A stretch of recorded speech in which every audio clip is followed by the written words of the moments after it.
Fourier શ્રેણીમાં આગળ જણાવ્યું એ પ્રમાણે ક્યુ બિંદુ પાસે એક્સ માટેનું મૂલ્ય મળે છે એ સાઈ ઓફ એક્સનું મૂલ્ય લેસ ઓર ઇક્વલ ટુ એમ હોય છે. એના મહત્તમ અને ન્યૂનતમ બે વેલ્યુ મળે છે. હવે એ ફાઈ ઓફ એક્સની value a0 divided by 2 summation a is equal to 1 to infinitive an cos 2pi nx divided by l plus bn sin 2pi nx divided by l છે. હવે આ જે સમીકરણ નંબર છે એને સમીકરણ નંબર ધારો કે 1 આપીએ. હવે આની અંદર શું છે, સમેશન જે છે એ 1 ટુ ઇન્ફિનિટિવ સુધી છે. તો સરવાળો જ્યારે 1 ટુ ઇન્ફિનિટિવ સુધી જાય એટલે ડિરિક્લેટની શરતો અનુસાર જમણી બાજુની શ્રેણીને ફાઈ એક્સ વડે સચોટતાપૂર્વક રજૂ કરી શકાય છે. આ ફાઈ એક્સને રજૂ કરવું હોય તો એ ઇઝ ઇક્વલ ટુ 1 ટુ ઇન્ફિનિટીની શ્રેણી લેવી પડે.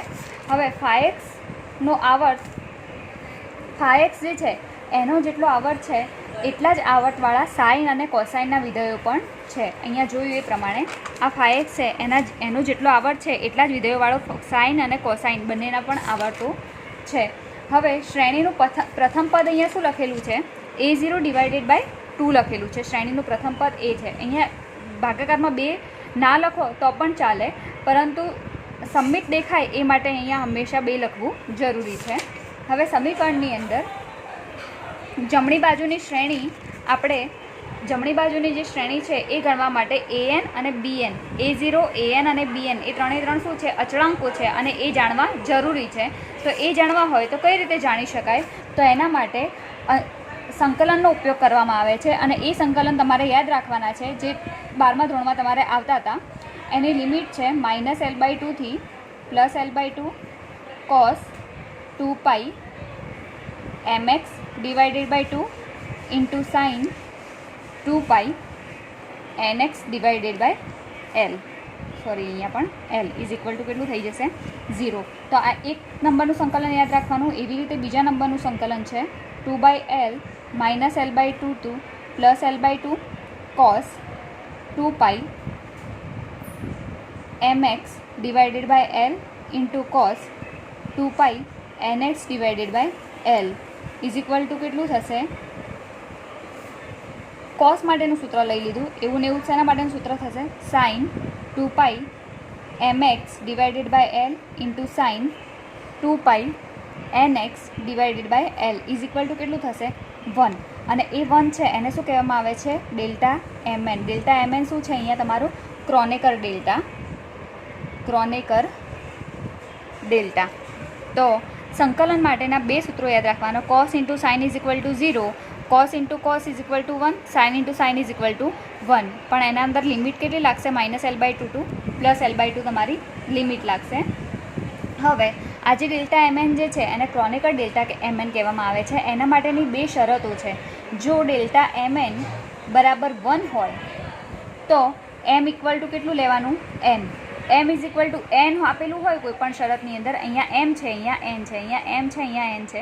જો m અને n બંને સરખા હોય એટલે કે mની જગ્યાએ n લખી શકાય તો cos 2pi nx divided by l into cos 2pi nx divided by l. mની જગ્યાએ બંનેમાં m કરી દઈએ તો શું થશે, તો આનો આન્સર કેટલો મળશે તમને, 1. એટલે કે m is equal to n હોય તો ક્રોનેકર ડેલ્ટા કેટલો મળશે તમારો, 1. અને જો m not equal to n હોય તો ક્રોનેકર ડેલ્ટા કેટલો મળશે તમારો, 0. આ એના માટેની સંકલન માટેની શરત છે. હવે જો સમીકરણ નંબર તમારું 1 કેટલું હતું, આટલું હતું, phi of x is equal to a0 divided by 2 summation 1 to infinitive an cos 2pi nx divided by l into bn sin 2pi nx divided by l. હવે આ જે સમીકરણ જે છે એ સમીકરણની બંને બાજુ શેના વડે ગુણવાનું, તો સમીકરણની બંને બાજુ 2/l cos 2pi mx divided by l વડે ગુણી અને x is equal to -l/2 to +l/2 સુધીની લિમિટ લેવાની આની અંદર. તો સમીકરણ નંબર તમારું અહીંયા કેટલું હતું, સમીકરણ number 1 phi of x is equal to a0 divided by 2. આ જે સમીકરણ છે એના બધા પદને કોના વડે ગુણવાનું, 2/l cos 2pi mx divided by l વડે ગુણી -l/2 થી +l/2ની લિમિટ લગાડવાની. તો પહેલા નંબરનું સૂત્ર શું છે તમારું, ફાઈ ઓફ એક્સ. એ ફાઈ ઓફ એક્સને કોના વડે ગુણવાનું, 2/l cos 2pi mx. તો 2/l એવા ને એવા જ, cos 2pi mx divided by l કેટલું પદ હતું અહીંયા, ફાઈ ઓફ એક્સ તો એ ફાઈ ઓફ એક્સ લખી દેવાનું ઇન્ટુ કેટલું થઈ જશે dx. તો સમીકરણની ડાબી બાજુનું પદ છે એને આ પદ વડે ગુણી દીધું. હવે વધારાનું શું કરવાનું હતું, -l/2 થી +l/2ની લિમિટ લગાડવાની હતી. તો આ અચળ છે એટલે અચળ પદને બહાર લઈ લીધું અને -l/2 થી એની લિમિટ કોના આગળ લાગશે, કોસ આગળ લાગશે. એટલે -l/2 થી +l/2ની લિમિટ, એટલે ડાબી બાજુનું પદ જે છે એને -l/2 થી +l/2ની લિમિટ લગાડી cos 2π mx વડે ગુણી દીધું. હવે એવી જ રીતે સેમ કોની બાજુ કરવાનું, જમણી બાજુ માટે કરવાનું. તો જમણી બાજુ શું છે, a0 પહેલું પદ છે a0 / 2, તો એને પણ લિમિટ લગાડી અને એને કોના વડે ગુણવાનું છે, cos 2π mx / l. તો જમણી બાજુનું પદ કેટલું થશે તમારું, તો પહેલું પદ હતું તમારું a0 / 2. પછી શું કરવાનું છે, કોના વડે ગુણવાનું છે, 2/l. તો અહીંયા શું આવશે 2/l.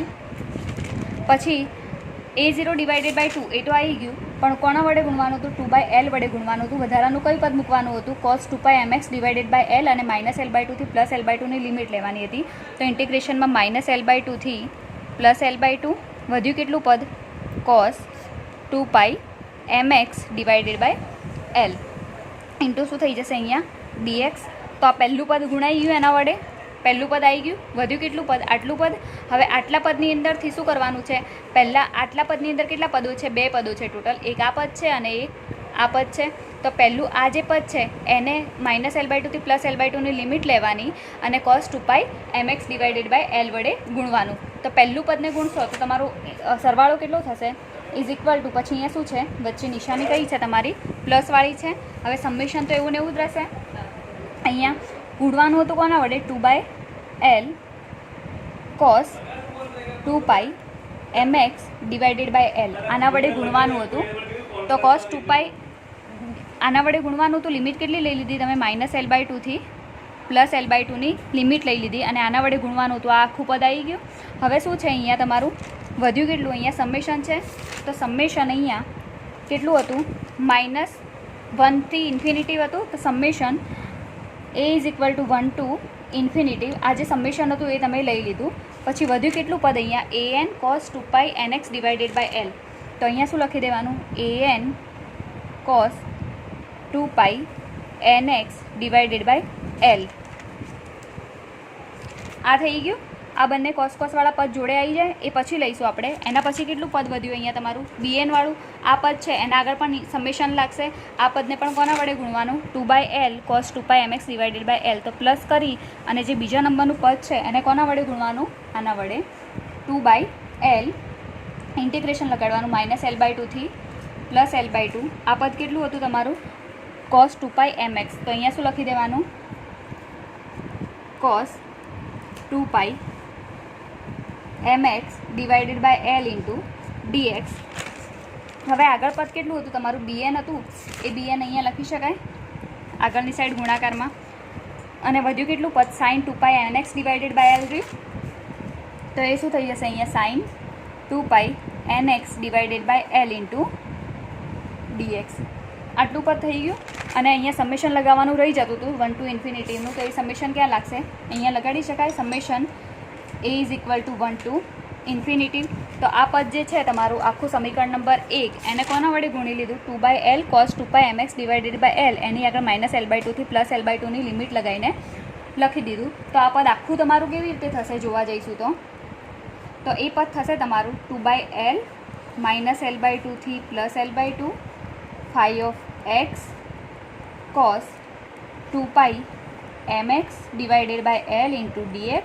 ડાબી બાજુનું પદ is equal to a0 / 2 2/l integration -l/2 થી +l/2 cos 2π mx / l into dx plus 2/l -l/2 થી +l/2 summation a = 1 to ∞ cos 2π mx / l into cos 2π mx / l into dx plus બીજા નંબરના પદને ગુણ્યું તો એ બીજા નંબરનું પદ કેટલું થશે, -l/2 થી +l/2 summation a = 1 to ∞ bn sin 2π nx / l cos 2π mx divided by L into dx. ધારો કે આ તમારું સમીકરણ નંબર 2 છે, જેને -L/2 થી +L/2 ની લિમિટ લઈ અને 2/L cos 2π mx divided by L વડે ગુણ્યું. હવે આ જે સમીકરણ મળ્યું, હવે આ સમીકરણની અંદર જો m નોટ ઇક્વલ ટુ 0 લેવામાં આવે અને m not equal to n લેવામાં આવે તો આ જે જમણી બાજુ છે એ જમણી બાજુના ત્રણેય પદો કેવા બનશે? શૂન્ય બનશે. જો m નોટ ઇક્વલ ટુ 0 લેવામાં આવે, m નોટ ઇક્વલ ટુ 0 એટલે m વાળું પદ 0 છે નહીં, અને m not equal to n લેવામાં આવે તો m not equal to n લેવામાં આવે તો એના માટેની આ શરત m not equal to n હોય તો જવાબ કેટલો મળે તમને? 0 મળે. m not equal to n હોય તો હવે m not equal to n છે તો એનો જવાબ 0 મળે છે, તો આ બધા પદો કેવા થઈ જશે? જમણી બાજુવાળા 0 થઈ જશે. હવે જ્યારે એના સિવાયની બીજી શરત લેવામાં આવે કે m ઇક્વલ ટુ 0 આ સમીકરણની અંદર મૂકવામાં આવે m ઇઝ ઇક્વલ ટુ 0 તો કેટલું પદ વધશે? 2/L. ડાબી બાજુનું પદ કેટલું છે? 2/L ઇન્ટિગ્રેશન -L/2 થી +L/2. અહીંયા કેટલું છે? phi of x. કેટલું વધ્યું અહીંયા? d of x. m is equal to 0 લેવામાં આવે. cos 0 એટલે કેટલું થઈ જશે? 1. એટલે cos 0 એટલે 1 થઈ જશે. cos 0 એટલે 1 એટલે અહીંયા કેટલું થઈ જશે? 1. એટલે એ લખવાનું નહીં. હવે બરાબરની આ બાજુ a0 ડિવાઇડેડ બાય આ 2 અહીંયાથી શું થઈ જશે? કેન્સલ આઉટ થઈ જશે. એટલે કેટલું વધશે? a0 divided by l. ઇન્ટિગ્રેશનની અંદર કેટલું વધશે? -L/2 થી +L/2. હવે cos ફરીથી cos m છે તો cos 0 એટલે કેટલું થઈ જશે? 1 થઈ જશે. એટલે આ પદ લખવાનું નહીં, પણ કેટલું વધશે? અહીંયા ખાલી એકલું dx વધશે. હવે એવી રીતે અહીંયા પણ cos 0 એટલે 1 થઈ ગયું, અહીંયા પણ cos 0 એટલે 1 થઈ ગયું. આવી રીતે આ બંને પદ કેટલા થઈ જશે? 0 થઈ જશે. હવે આના પછી આગળ પણ એક આના પરથી શું શોધવા મળશે તમને? a0 મળશે. એવી રીતે આ થિયરીમાં બીજું શું શોધવાનું છે? an પણ શોધવાનું છે અને bn પણ શોધવાનું છે, જે આપણે નેક્સ્ટ લેક્ચરમાં જોઈશું.